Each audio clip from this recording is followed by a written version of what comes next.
Right, and next up we have the second and final of our interviews for Community and Wellbeing Officer. It's Carly with Beth in Studio Blue.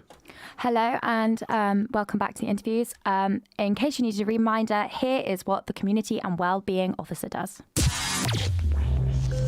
Community and Wellbeing Officer represents students on issues affecting their well-being, such as health, finance, accommodation and security, as well as wider community issues. The Community and Wellbeing Officer is key to ensuring that students from a range of backgrounds and minority groups are represented within the university. Okay, and thank you for joining me. So, Carly, in your manifesto, a key policy is mental health and improving mental health support. The USU and GSA managed to get staff on all the campuses as well as extra funding. Do you think this is not enough? And if it was so hard to get that, why do you think you'll be able to get it further? So, obviously, in my original campaign, I included lobbying for more funding. I think it's a fantastic start. And it's not necessarily that I think more funding is required, it's that you need to keep the focus on it. Because when you have issues like this, mental health has really increased within politics recently, and there's been a big focus on it and a big focus on funding. As soon as we stop pushing, it'll come out of the media and then it'll go back to how it was, and that we can't let that happen. Mental health is so important, and I think it's fantastic what they're doing. They're a little bit aware of their plans, so they're hiring lots more staff members, and they're also diversifying it across the campuses, so no matter what campus on the university you're on, you'll be able to get support. And it's just about making sure we implement that properly, advertising it properly, and making sure people are aware of exactly where they need to go. Because even though it's going to be across all campuses, East is still a pretty big campus. If you don't know where you need to go, you're still not going to be able to find it. It's just making sure people know about those services from there and seeing what further we can do. It doesn't mean I'm going to stop campaigning and trying to get more funding for it, because mental health is such an important issue. And although I'm going to talk more about what else is in your manifesto, one thing that was only mentioned just slightly was actually transportation, which in the previous Community and Wellbeing Officers sort of thing, first bus and bustis was a really big thing. Do you see it as secondary to other policies, or do you think enough has been done by now with the bus prices and transportation fees in York? I think bus and transportation fees in York is a constant battle, but I think everything is, and there's so many issues out there that just personally to me it's not the most important, because even though transportation is a big thing and it does provide accessibility, there's so many other things happening on campus, and particularly accommodation and the financial support. I know friends that haven't had enough money to buy food because they're paying their rent. I've had people telling me that they've got mould covering their walls and just the living standards. It's not that I don't think it's a big issue that needs dealing with, and it is on my other priorities list. It's just that it's not as big as some of the other issues, in my opinion. You mentioned there about housing. You say that you wanted to talk to the council about making it more competitive and motivating landlords and forcing landlords to lower costs and improve quality. How do you think you, in a position as USU Community and Wellbeing Officer, would be able to do that? Do you think you would have enough power behind you to be able to do that? I think it's very difficult, but I think it's an issue that we can't drop regardless, because if we don't push for it, it's never going to change. I don't think it's going to be something that I can change instantly, and I might not even change it in my term, but if I can get the ball rolling, hopefully other officers after me will pick it up.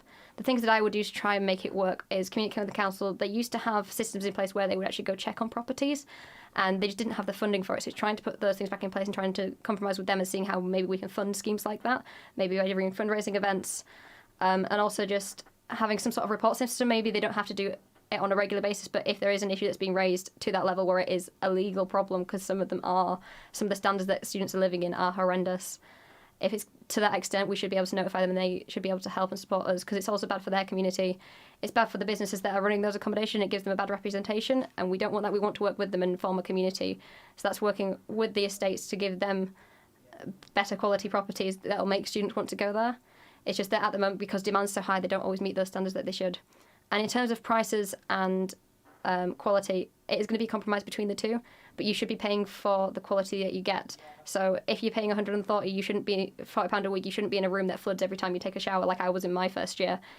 So every time I took a shower, even if it was just a really short one, my room would flood, and then it had dry and it just smelled like damp for the rest of the day. And that was on university campus, not just off campus. I mean, again, like you mentioned, there's the demand and the fact that they actually don't have any reason to force it. Do you think you'd be able to force these big companies like the university, but also like the external property holders? Do you think you'd be able to force them to do this, or do you think it's just something that you've got to have a go at nonetheless?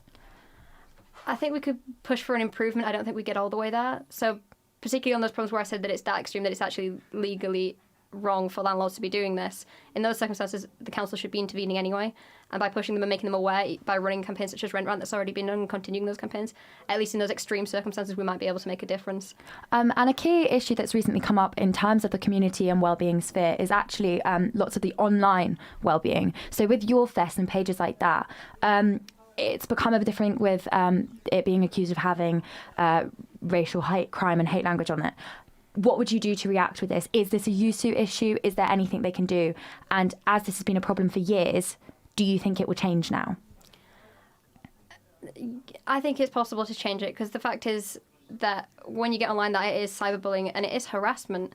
It can even progress from that, particularly if people know each other. I've known things get said on social media, particularly on pages like Your Fest, and people have then approached that person that it's been about and bullied them in person. It's become an assault issue. That has happened and happens all the time. And the way we need to change that is to actually push for reactions and push with the police force, not just as a university saying that this is wrong, because we've tried to take pages down, they've put them back up again. That's going to keep happening. The only way that we can fight that is by taking it legally and pushing for that.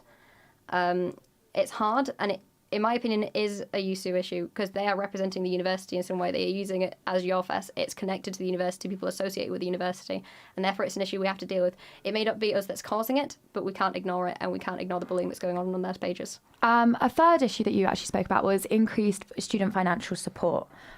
So with the bursaries and grants, you suggest having a portal. What sort of form would this come in? Would this be connected to the university website, connected to the VLE? What do you imagine this would look like? So there is already a portal talking about some of these things, but the fact is that it's not advertised that well, and it only really advertises ones that are built into the university. I personally get a bursary from home, from where I live, and I didn't know about it my first year, and that meant that I had to work my first year. That's the difference that it made to me, and that really impacted my studies. So the portal would be linked through social media, but I'd hope to be part of the USU page, because that's something that everyone knows how to access and is very public and already has that backing. And that would mean that people could access these bursaries and get linked to other bursaries that they might not know about, because people are eligible for so many things that they're just unaware of, and that's how I was, and it made a big difference to me. You also mentioned hidden costs and departments. Where would this information be found? And do you think that by exposing the things that happen in all the other universities with hidden costs, it could potentially impact applications for new students or potential prospective students if they think that the course is more expensive than other courses elsewhere? I think it does impact that, because it's something you've got to consider. It's really difficult to get on a course and then be told you've got to spend £300 on textbooks that you didn't know you had. And it really limits people. And if you advertise that, it is going to stop people and make them change their mind and think about it a little bit more. But if they're going against other universities that aren't showing this hidden cost, so if, for example, other universities like University of Manchester aren't showing those costs, whereas York is, will this not sway people to go to other universities over York, potentially? Potentially that is the case, but I would argue that by being open and publicising it and being honest, that people will see that, and therefore they will want to come to York, because that's the sort of policies that we are after. If you lie to get people on your course, if you hide things, and they end up with poor mental health because they can't then afford the course and end up struggling with their academics, that affects the university negatively. If people are struggling with their academics because they can't afford the textbooks that they require, that's not advantageous to us, even if people do consider it. It's that honesty policy, and hopefully that would come with a representation that would therefore make up for that loss by people considering the finances. You've also mentioned earlier on in this interview a lot about the long-lasting sort of SAB impact. When you look back at the previous Community and Wellbeing Officer, Steph, who isn't running this year, is there something that you look to her for to maybe imitate, or perhaps something that you look to change from what she's done? I think the work that Steph has done is absolutely amazing. I wouldn't change any of it. I think all of them have been really good policies, and it's a hard fight, because something that I had a bit of a discussion with her is that it's not always as simple as getting your policies through. A lot of the times there's a decision. For example, let's say I did push for more bursaries. A lot of the time they might cut that from scholarships then, and that's another way that people get funded for university. It's a lot about the decision making, and it's a really hard job to do, and I'm looking forward to being able to make a difference myself, and I actually look at her as an inspiration. Her Rent Rant campaign has been amazing. The difference that she's made to mental health, it's fantastic. Okay, thank you very much for joining us. If there's one just 10-second thing what you can say as to why people should vote for you, what would it be? Because I really want to bring the voices back to the students in the union. Okay, thank you very much for joining us. Thank you, Beth, and thank you, Carly. We are going to chat now to what we chatted earlier on today to Steph